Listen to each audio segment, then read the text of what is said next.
Dalam kesempatan ini, saya, Bapak Panglima, Bapak Menteri Kesehatan, dan seluruh jajaran stakeholder memberikan apresiasi dan penghormatan setinggi-tingginya atas dedikasi dan pengabdian prajurit-prajurit, tenaga-tenaga kesehatan, relawan-relawan terbaik kita.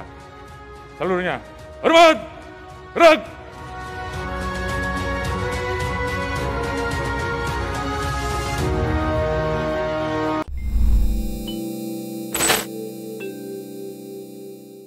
Saya kok tertarik ya melihat strategi Jokowi dengan konsep PPKM ini. Awal PPKM atau pemberlakuan pembatasan kegiatan masyarakat muncul dengan konsep darurat. Itu sudah membuat tegang masyarakat. Konsep darurat itu malah dipertajam oleh Menko Muhadjir Effendi dengan bahasa darurat militer. Ini jelas kesalahan komunikasi yang fatal. Orang ketika mendengar kata darurat militer malah semakin tegang. Apalagi di saat situasi ekonomi sedang terpuruk, perut sedang lapar, kerjaan dan pendapatan juga nggak ada. Kata darurat militer malah memperparah kesalahpahaman persepsi. Dan akhirnya yang terjadi adalah gesekan di masyarakat bawah. Satpol PP di banyak pemerintahan daerah jadi sewenang-wenang. Ada yang main tampar, ada yang main siram air ke warung. Mereka mungkin berlagak jadi polisi India yang pakai tongkat terus mukul-mukulin orang sampai kabur. Tapi catat, Indonesia bukan India dan ini sangat berbahaya. Situasi PPKM darurat waktu itu beda tipis dengan lockdown. Takutnya ada oposisi yang memainkan keadaan supaya mendapat simpati dan menggerakkan demo besar untuk melawan pemerintah. Dan benar saja, beberapa persiapan demo waktu itu sedang dilakukan. Untung saja tidak jadi membesar dan berhasil diredam. Mahfud MD langsung mengklarifikasi kata darurat militer yang dikeluarkan oleh Menko Muhadjir Effendi.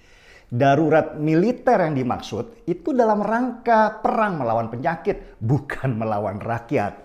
Dan itu tanda bahwa militer dilibatkan aktif dalam menghadang virus. Tapi yang namanya salah paham, beda persepsi, bagaimana bisa ditahan? Selama seminggu itu situasi yang buat saya sangat mencekam. Kesalahan komunikasi, kesalahan informasi bisa menjadi awal dari kerusuhan. Nah, sesudah PPKM darurat dibuatlah PPKM level 4. Ini baru tensi agak menurun. Masalah nama saja ternyata bisa berpengaruh sangat besar. PPKM level 4 dibuat dengan model level untuk melihat kinerja masing-masing Pemda. Jadi permasalahan PPKM ini tidak lagi ditimpakan ke pusat semuanya, tetapi bagaimana daerah bisa menyelesaikan masalahnya masing-masing sesuai Undang-Undang Otonomi Daerah.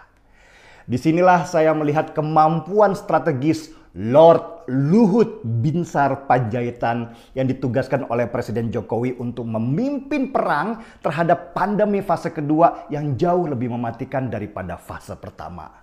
LBP turun langsung ke medan perang dan mulai mengatur bagaimana PPKM ini berhasil dijalankan. Yang menarik di sini, gaya komunikasi pemerintahnya berubah. Nggak ada lagi tuh konsep sewenang-wenang seperti di awal. Bahkan LBP dengan berbesar hati minta maaf soal PPKM darurat. Ini yang jarang ditemui oleh publik. Seorang pejabat tinggi minta maaf karena PPKM darurat mempengaruhi ekonomi masyarakat. Dan dengan permintaan maaf Pak Luhut ini, maka tensi di masyarakat pun ikut mereda. Mereka memahami kenapa PPKM ini harus dilaksanakan. Ya untuk kebaikan masyarakat juga. Gaya PPKM dengan konsep level 4 pun direvisi sesuai dengan situasi. Meski namanya tetap level 4, tapi ada pelonggaran di sana-sini. Warung boleh buka, usaha masyarakat kecil juga boleh buka, pasar juga boleh buka dengan terapkan protokol kesehatan yang ketat. PPKM diperpanjang lagi. Kali ini mal boleh buka dengan tunjukkan kartu sudah divaksin. Syarat perjalanan juga diperlunak. Kantor sudah boleh beroperasi. Dan setahap demi setahap ekonomi diperbaiki lagi. Dan strategi ini berhasil membuat Indonesia keluar dari ancaman resesi. Jadi saya sekarang sudah nggak takut lagi ya ketika mendengar kata PPKM diperpanjang. Toh kegiatan ekonomi juga sudah mulai berjalan. Mau diperpanjang atau juga tidak, kita sudah bisa menarik nafas lega. Lalu kenapa namanya kok tetap PPKM level 4 kalau sudah banyak pelonggaran? Ya, itu untuk mengingatkan kita supaya terus waspada. Juga sebagai sinyal ke dunia internasional bahwa kita ini serius menghadapi pandemi. Bayangkan, kalau misalnya tiba-tiba pemerintah bilang dengan pedenya, Indonesia sudah berhasil tangani pandemi. Terus ada yang mati. Wah, bisa ribut lagi kita nggak selesai-selesai. Dan investor juga bisa pada lari. Jadi ini sebenarnya adalah sebuah strategi. Strategi komunikasi supaya antara kesehatan dan ekonomi bisa berjalan seimbang. Dan ini berhasil ternyata. Rumah sakit juga sudah tingkat huniannya sudah mulai banyak berkurang. Pasien juga sudah banyak yang pulang. Yang sembuh juga sudah banyak. Yang mati masih ada memang, tapi nggak semua karena COVID semata. Bahkan Kepolisian Republik Indonesia di bawah pimpinan Kapolri terjun ke lapangan memimpin langsung perang menghadapi virus. Kantor-kantor polisi dibuka untuk melakukan vaksinasi massal. Targetnya adalah herd immunity di tahun depan. Kapolri mencanangkan konsep vaksinasi merdeka. Seluruh Kapolda diperintahkan merekrut relawan di daerahnya untuk selenggarakan vaksinasi massal. Di Jakarta sendiri, Kapolda Metro Irjen Fadil Imron merekrut 4.500 relawan untuk melakukan vaksinasi merdeka.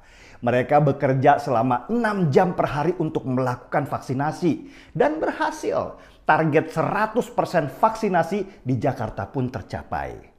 Itulah kenapa Jakarta sekarang virusnya melandai. Karena campur tangan dari pusat yang sangat kuat untuk melawan virus ini. Jakarta adalah etalase Indonesia. Seluruh mata dunia tercurah ke sana. Kalau Jakarta berhasil, maka pemerintah Indonesia dianggap berhasil oleh dunia internasional. Apa imbasnya? Kepercayaan investor akan naik dan rupiah bisa menguat lagi. Jadi jangan bilang ya, kalau COVID di Jakarta berhasil dijinakan karena kerjaannya Anies doang. Ini semua karena kerja keras pusat juga kepolisian.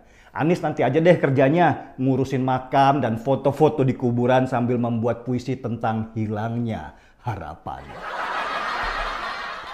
Terima kasih Presiden Jokowi. Terima kasih Lord Luhut Binsar Panjaitan. Terima kasih TNI dan Kepolisian RI.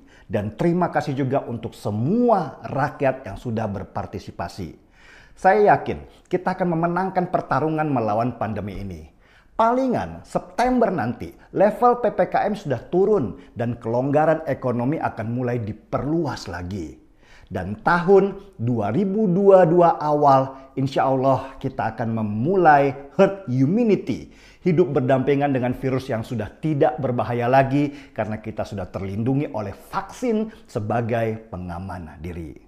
Jadi boleh dong kita sekarang seruput kopi.